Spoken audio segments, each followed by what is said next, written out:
ദൈവനാമത്തിന് മഹത്വം ഉണ്ടാകട്ടെ. നമ്മുടെ കർത്താവായ യേശുക്രിസ്തുവിൻ്റെ നാമത്തിൽ എല്ലാവർക്കും എൻ്റെ സ്നേഹവന്ദനം. ക്രിസ്തുവിൽ ഉള്ളൊരു മനുഷ്യൻ, മഹാനായ പൗലോസ്, ഭാഗം 266.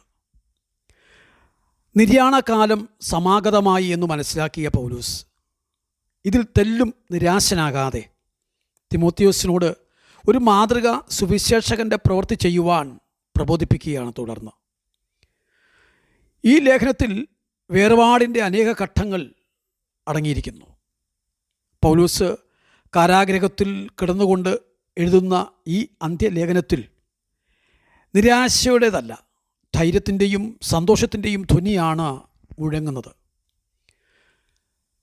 ഇങ്ങനെയാണ് തിമോത്തിയോട് പൗലോസ് തുറന്നു പറയുന്നത്. 4-ാം അധ്യായത്തിൽ വചനം പ്രസംഗിക്കുക, സമയത്തിലും അസമയത്തിലും ഒരുങ്ങി നിൽക്കുക, സകല ദീർഘക്ഷമയോടും ഉപദേശത്തോടും കൂടെ ശാസിക്കുക, തർജ്ജനം ചെയ്യുക, പ്രബോധിപ്പിക്കുക.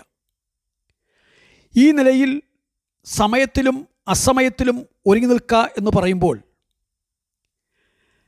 എതിർപ്പിനെ അഭിമുഖീകരിക്കുന്ന തിമോത്തിയോസ് പത്യോപദേശത്തിൽ നിലനിൽക്കണമെന്ന് ഉറപ്പിച്ച് പറയുകയാണ്. അത് സത്യത്തിനെതിരായിരുന്നു അന്ന് വളർന്നു വന്നിരുന്ന എതിർപ്പുകൾ. ഇവിടെ ഈ 4-ാം അധ്യായത്തിൽ ആ പത്യോപദേശ പ്രഖ്യാപനത്തിൽ തിമോത്തിയോസിൻ്റെ കർത്തവ്യത്തിൻ്റെ പ്രാധാന്യം വീണ്ടും ആവർത്തിച്ച് പറയുന്നു. തിമോത്തിയോസിനെ ഓർപ്പിക്കുന്ന കാര്യങ്ങൾ അത്യന്തം ഗൗരവമുള്ളതാണ്. പ്രത്യേകിച്ചും തൻ്റെ മരണത്തിന് തൊട്ട് മുമ്പ് പറയുന്ന കാര്യങ്ങളായതുകൊണ്ട് തിമോത്തിയോസ് അതിനെ വളരെ ഗൗരവത്തോടെ കണക്കാക്കുകയും വേണം. അതുകൊണ്ട് ദൈവത്തെയും ക്രിസ്തുവിനെയും സാക്ഷി നിർത്തിക്കൊണ്ടാണ് പൗലോസ് ഇക്കാര്യം പ്രസ്താവിക്കുന്നത്.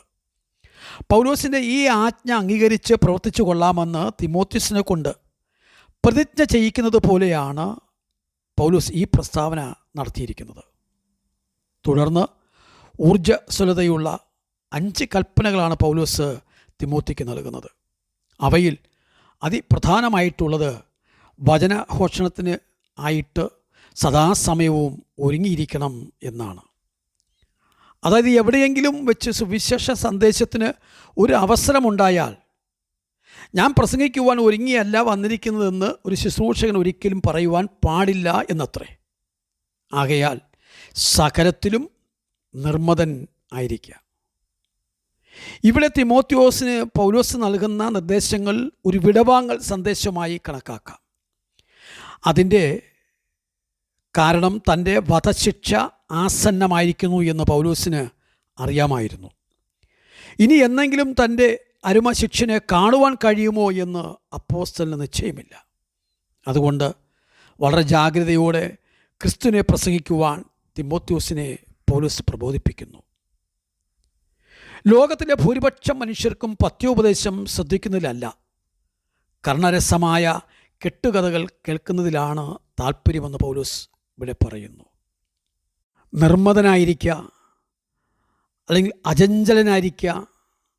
ഈ നിലയിൽ തിമോത്തിയോസ് ശാന്തനും സ്ഥിരമാനസ്സനും സുബോധവുമുള്ളവനായിരിക്കാൻ പൗലോസ് ആഗ്രഹിക്കുന്നു. മാത്രമല്ല, തിമോത്തി ശരിയായ നിലയിൽ സുവിശേഷ വേല ചെയ്യുകയും തൻ്റെ കർത്തവ്യങ്ങൾ പരിപൂർണമായി പൂർത്തീകരിക്കുകയും ചെയ്യണമെന്നുകൂടി ഓർമ്മിപ്പിക്കുന്നു. നിർമ്മതൻ ആയിരിക്കുക മാത്രമല്ല, കഷ്ടം സഹിക്കുക, സുവിശേഷകൻ്റെ പ്രവൃത്തി ചെയ്യുക, നിൻ്റെ ശുശ്രൂഷ നടപടിയായി നിവർത്തിക്കുക എന്നാണ്. തുടർന്ന് പൗലോസ് തൻ്റെ നിര്യാണത്തെക്കുറിച്ചും പറയുന്നു. ഞാനോ ഇപ്പോൾ തന്നെ പാനീയയാഗമായി ഒഴിക്കപ്പെടുന്നു. എൻ്റെ നിര്യാണകാലവും അടുത്തിരിക്കുന്നു. ഞാൻ നല്ല പോർ പൊരുതി, ഓട്ടം തികച്ചു, വിശ്വാസം കാത്തു.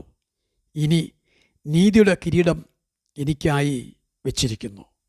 തൻ്റെ മുഴു ജീവിതവും ദൈവത്തിന് വേണ്ടിയുള്ള ജീവനുള്ള ഒരു യാഗമായി അർപ്പിച്ച പൗലോസ് റോമൻ ചക്രവർത്തിയായ നീറോയുടെ വാളിൻ്റെ വെട്ടേറ്റ് രക്തം ചിന്തുന്നത് കൊല്ലപ്പെട്ട യാഗമൃഗത്തിന്മേൽ പാനീയയാഗമായി ഒഴിക്കപ്പെടുന്ന വീഞ്ഞിനോട് ഉപമിപ്പിക്കുകയാണ്. മറ്റൊരു നിലയിൽ പറഞ്ഞാൽ കർത്താവിൻ്റെ യാഗമരണത്തോട് താൻ തന്നെ ഉപമിപ്പിക്കുന്നു. തുടർന്ന് അടുത്ത ഭാഗത്തേക്ക് വരാം. ദൈവം അനുഗ്രഹിക്കട്ടെ.